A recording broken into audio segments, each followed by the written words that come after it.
This story recounts a heartbreaking betrayal and an unexpected twist of fate that unfolded within a seemingly prosperous family. Harold, a 72-year-old man with a kind heart who had dedicated his entire life to his loved ones, spent $45,000 to join a long-anticipated family trip to Europe. He had saved this sum for years, denying himself many things, dreaming of one last grand adventure with his family. However, as soon as they arrived at the airport, his hopes were shattered. Clara, his daughter, brazenly announced that she had forgotten his ticket and told him to go home. Harold, with trembling hands, pulled out an envelope of receipts, trying to prove his point, but Clara was unyielding, accusing him of only slowing them down. Beneath a facade of concern lay treachery. The family had planned to abandon him. Evan, Harold's grandson, was appalled by the cruelty unfolding. He could not allow his grandfather to leave humiliated and alone. In a surge of compassion, he declared that he would stay with him. This act became a turning point in Evan's life and his family's. Until that day, they had seemed like the perfect family, the envy of their acquaintances. Clara, who loved to organize lavish events, projected an image of impeccable family harmony. Victor, Evan's father, worked diligently, providing the family with material comforts. Maya, Evan's younger sister, eagerly awaited graduation and planned photo shoots in Paris. Harold, despite his age, remained an energetic and caring family member. He was known for his kindness, always ready to help those in need. It was he who taught Evan to ride a bicycle, instilling confidence in him. The announcement of a 4-week trip to Europe seemed like a dream come true. Harold, who had worked in construction his entire life and never traveled abroad, saw it as a chance to see the world he had long dreamed of. The trip, however, was expensive. Harold sold a portion of his land to pay his share. When he handed the check to Clara, his hands trembled, but his face was lit by a smile. At that moment, Evan noticed the insincerity in his mother's smile and felt a sense of unease. 4 weeks later, the family returned from Europe, only to be shocked by whom Evan had married in their absence. I couldn't have imagined how cruel their true intentions were. In anticipation of the trip, my grandfather was like a child again. He bought every guidebook for the countries on our itinerary. At dinner, he tirelessly shared interesting facts. Evan, did you know the Eiffel Tower was once considered an ugly blot on the face of Paris? And in Florence, there's a gelato shop that's been open for 3 centuries. We absolutely have to visit it.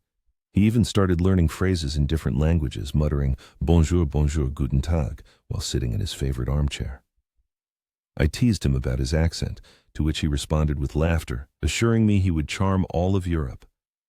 The night before we left, he came into my room with an old leather journal in his hands. I'm going to write everything down, Evan, he said. Every meal, every sight, every moment of joy. I want to keep these memories forever. He left the journal on my desk and smiled warmly. But most of all, I'm glad you'll be with me. Trips come and go, but sharing this adventure with you, that's what's priceless to me. I hugged him tightly, promising that this month would be the most unforgettable of his life. The next morning at the airport, our whole family gathered, clutching bags and passports. Grandpa wore his best shirt, which he saved for special occasions, and freshly ironed trousers. The night before, he had meticulously shined his shoes and even put on the wristwatch his late wife had given him for their 10th wedding anniversary. He stood radiating pride and confidence, as if he were exactly where he was meant to be. From the outside, everything seemed perfect. Mom checked tickets and passports, Dad monitored luggage weight, and my sister Maya was already taking selfies against the backdrop of the airport's huge windows. Yet, I felt a sense of unease. Mom barely spoke to Grandpa, answering him dryly and irritably, as if his enthusiasm burdened her. Yes, Dad, we'll see the Colosseum. Yes, Dad, I remember you want to take pictures. Every word he spoke seemed like a chore for her. Grandpa, in turn, either didn't notice or chose not to. He continued to smile, patting my shoulder and pointing at the planes taxiing onto the runway. Can you believe we'll be in one of those soon? He asked, his eyes shining. For him, the world was finally opening up. For me, it felt like something was tightening inside, though I couldn't understand what it was. Looking back, I realized that all his hope and faith were built on a shaky foundation. He believed we were a loving family, genuinely happy to have him. He believed Mom had organized this trip honestly and fairly. He believed that after all the sacrifices he had made for us, he finally deserved this journey. I wanted to believe it too.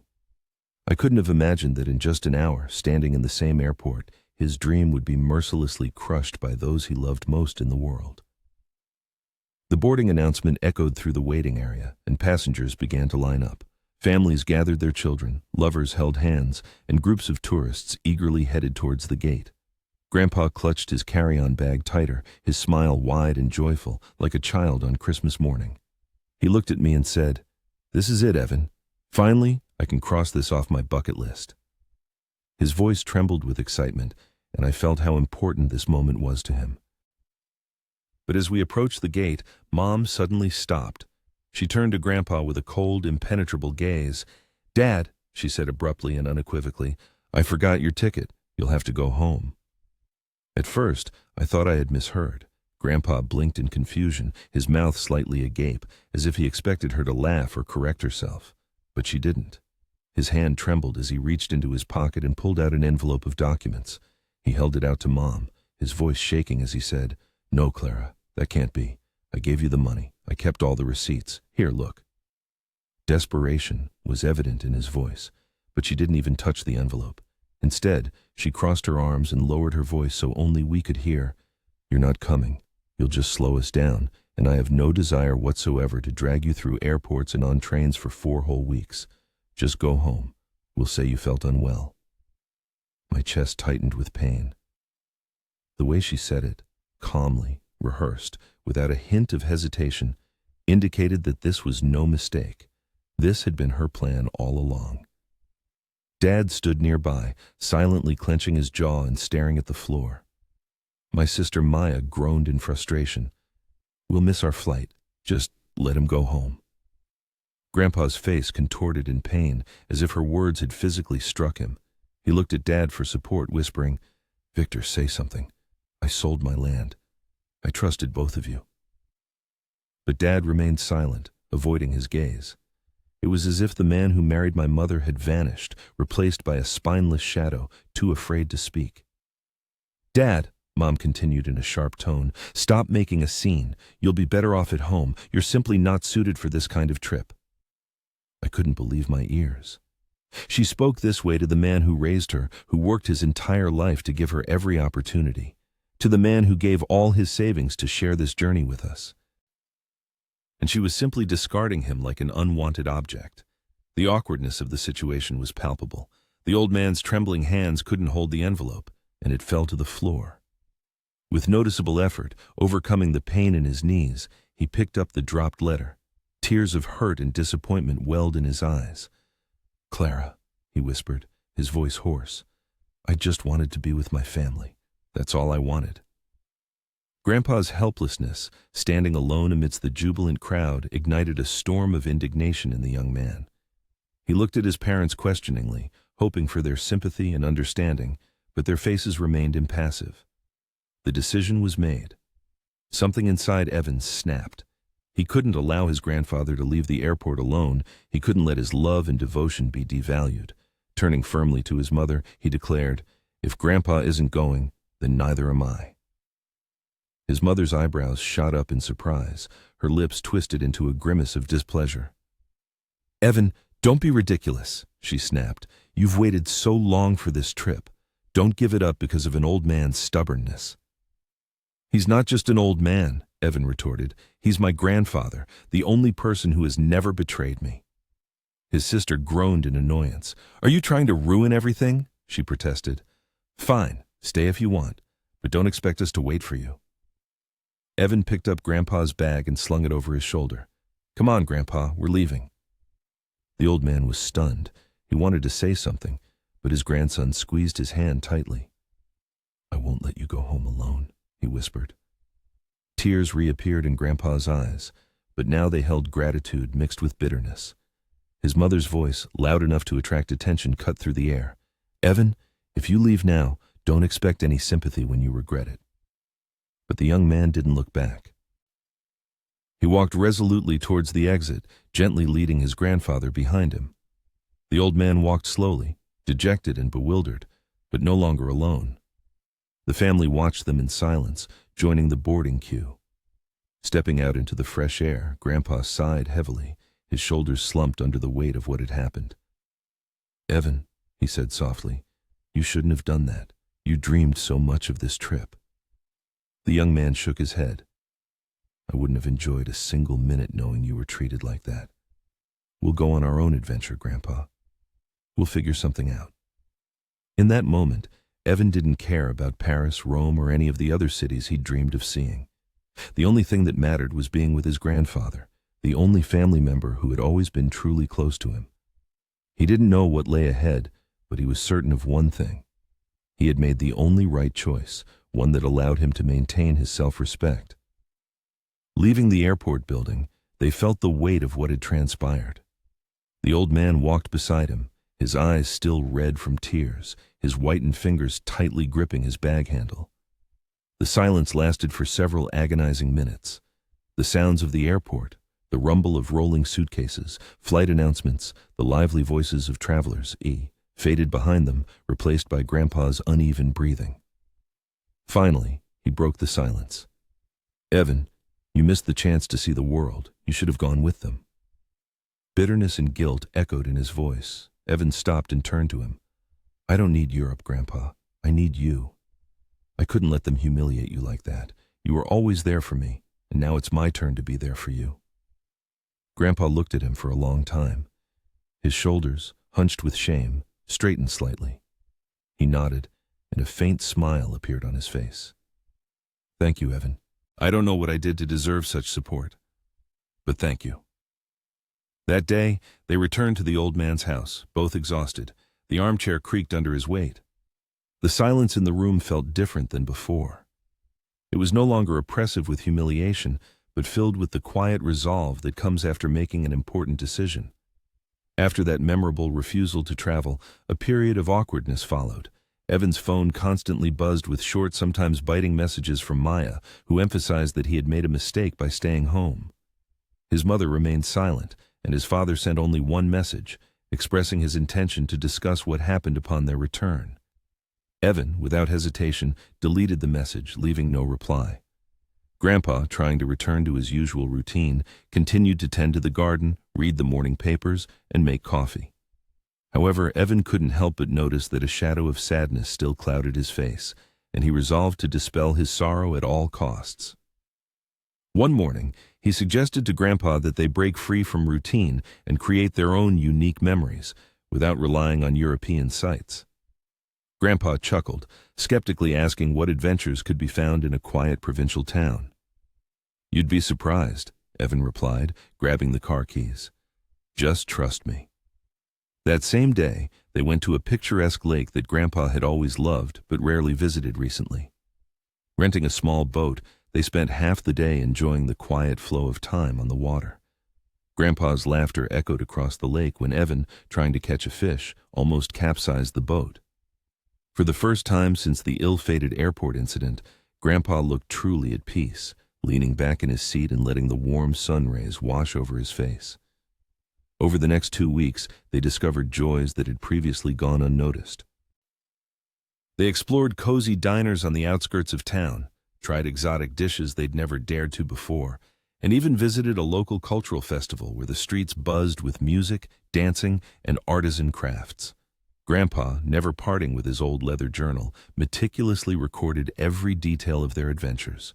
One evening, sitting on a park bench and enjoying popcorn, he showed Evan a page from the journal that read, "I thought I needed Europe to fill this journal, but it turns out I just needed the right company." That evening at the festival, a fateful encounter occurred. Grandpa, passing by the booth of a local charity that helped elderly veterans and their families, stopped to chat with the volunteers. It was there that Evan met Elena, a 26-year-old woman with radiant brown eyes and a smile that could calm any storm. She was handing out brochures, and despite her busyness, her voice sounded warm and sincere as she spoke about the organization's work. Evan offered to help her carry a box of supplies, and a casual conversation sparked between them. Elena spoke of her passion for helping others, inspired by her own grandfather's example. There was an unfeigned sincerity about her that Evan had never encountered before.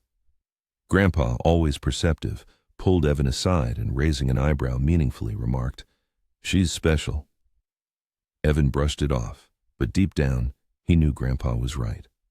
Over the next few days, Evan sought any excuse to see Elena again. They met for coffee, then lunch, and later for an evening stroll by the river. Each time, Elena asked about Grandpa and insisted on joining their little adventures. With Elena, Grandpa seemed more alive than ever. He joked, shared stories from his youth, and even taught her how to bait a hook during their next trip to the lake. Elena listened to him with genuine respect and warmth, something Evan had never seen from his mother. Watching their bond grow, he realized how different life could be when surrounded by people who truly cared. By the third week, Evan realized his connection with Elena was more than a fleeting spark. They spent hours talking about their values, dreams, and what family meant to them. Elena understood him like no one else and unhesitatingly accepted Grandpa as an integral part of his life. One evening, as Grandpa sat on the porch watching the sunset, Evan and Elena settled beside him. Taking Elena's hand, he felt a significant decision brewing. Looking at Grandpa, he saw an approving nod, as if he could read his thoughts. The humiliation Grandpa experienced at the airport was perhaps the hardest moment of his life, but Evan's decision to stay by his side opened the door to opportunities he couldn't have dreamed of. While his family toured European landmarks, Evan was building something real and meaningful at home. The decision, made out of a sense of duty to his grandfather, changed the entire course of his life. 4 weeks flew by. While his family posted photos from Parisian cafes and the ruins of ancient Rome, Evan spent his days with Grandpa and Elena. They cooked meals together, visited places he had previously ignored in his hometown, and forged bonds that felt deeper than anything a vacation could offer. By the final week, Evan and Elena realized they wanted to spend their lives together. It was sudden, but every day spent with her dispelled all doubts and strengthened his conviction in the rightness of his choice. Grandpa, beaming with pride, served as the best man at their modest wedding ceremony at the local courthouse. There were no lavish decorations or exotic landscapes, but everything was real, and it was theirs. On the day the family returned, Evan and Grandpa sat on the porch. Grandpa, leaning back in his chair, exuded quiet confidence. "They'll be here soon," he said. "Are you ready for this?" Evan squeezed Elena's hand tighter. "More than ready." When the taxi pulled up to the house, his mother was the first to emerge, her eyes hidden behind designer sunglasses, a pricey suitcase smoothly rolling behind her. His father, burdened with extra bags, appeared next, and his sister, leaping out of the car last, immediately captured a photo of the house she hadn't seen in a month on her phone.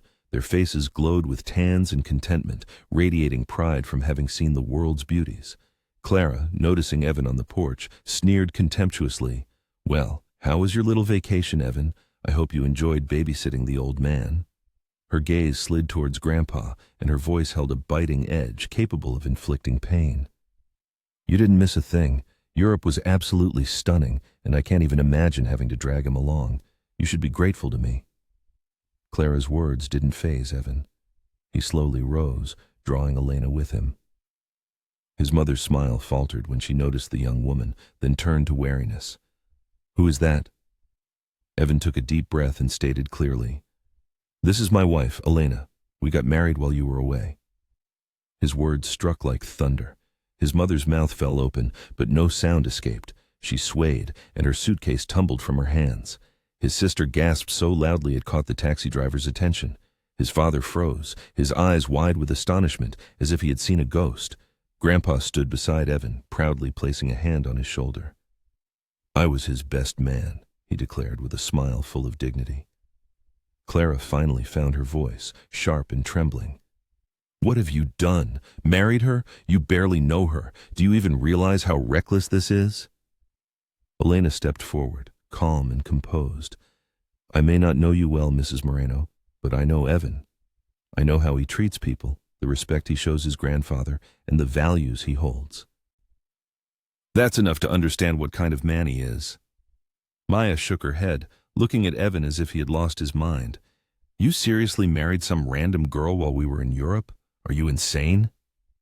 Evan squeezed Elena's hand tighter and raised his voice to make his words resonate. While you were posing as the perfect family for photos, Grandpa and I were building a real life here. Elena has shown me more kindness in these 4 weeks than I've ever seen from you, Mom, and she respects Grandpa, which is more than I can say for any of you." Victor finally spoke, his voice low and heavy. "Evan, this is hard to accept. Marriage is a serious step. You should have waited until we got back." Evan turned to him, anger simmering beneath a calm facade. "Wait? Like you waited at the airport while Mom humiliated Grandpa? Like you stayed silent when she told him to leave as if he meant nothing? You have no right to lecture me about seriousness. You betrayed your father-in-law to protect your wife's pride. I'm not going to live like that."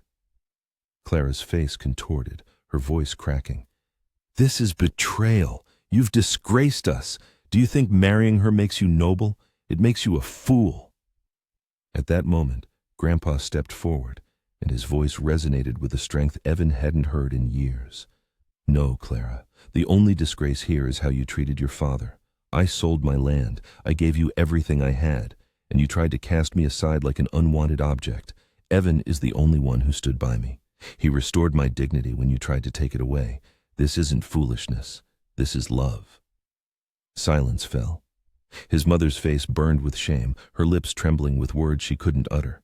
His sister looked away, embarrassment visible on her face for the first time. His father lowered his head, unable to meet Grandpa's gaze. Evan stepped toward them, and his voice sounded steady. "I lost nothing by missing Europe. I gained everything I needed. A wife who loves me, a bond with Grandpa, stronger than ever, and the strength to stand up for what's right."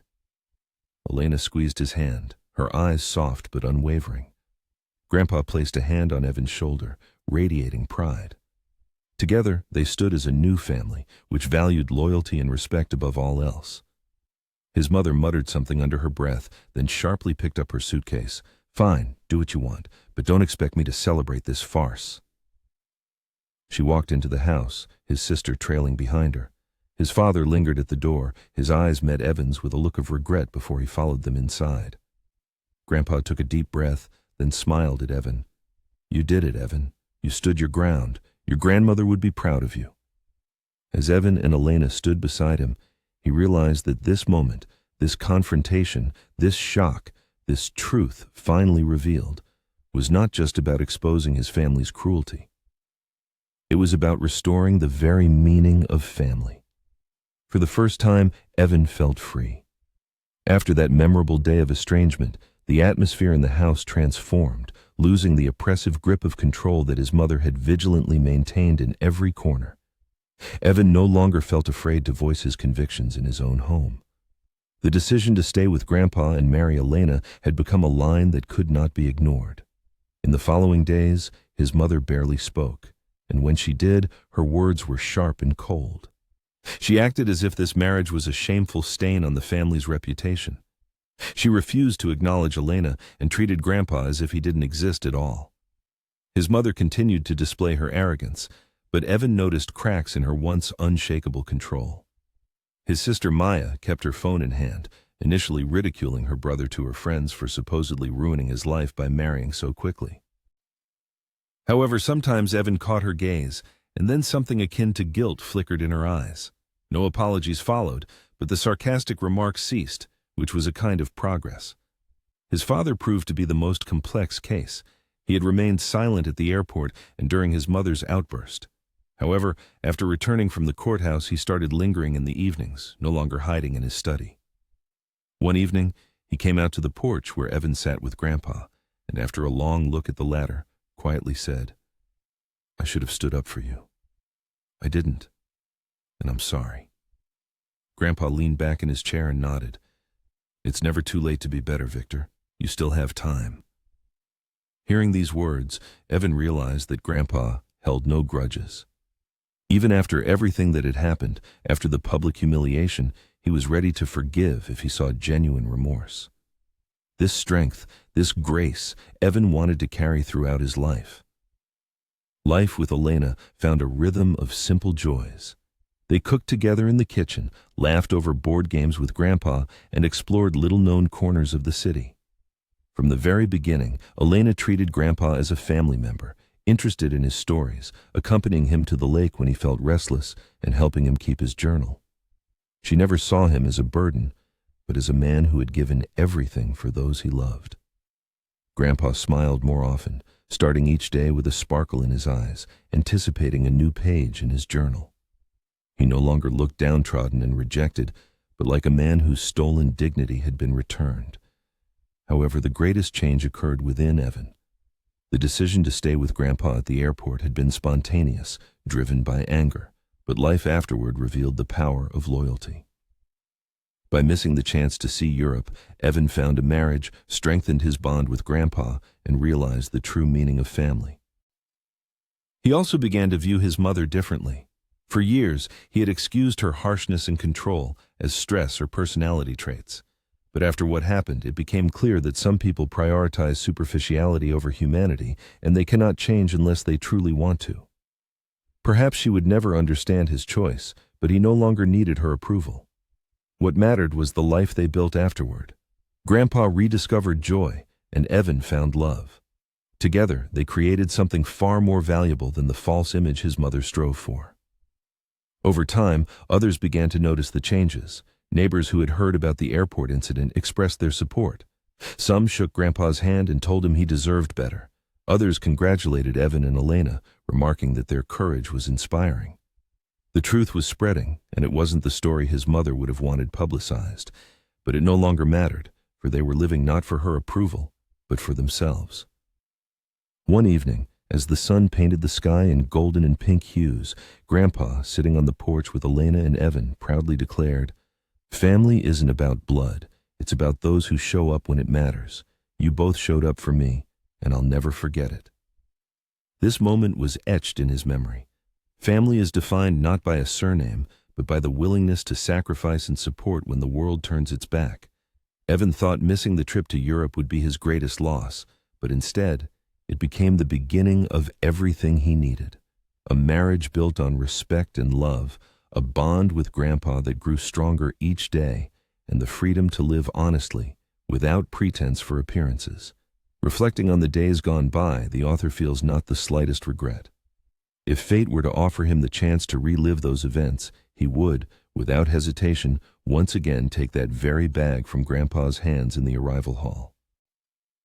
In that moment, he not only saved an elderly man's honor and dignity, but also shielded himself from an existence where loyalty and faithfulness would hold no meaning.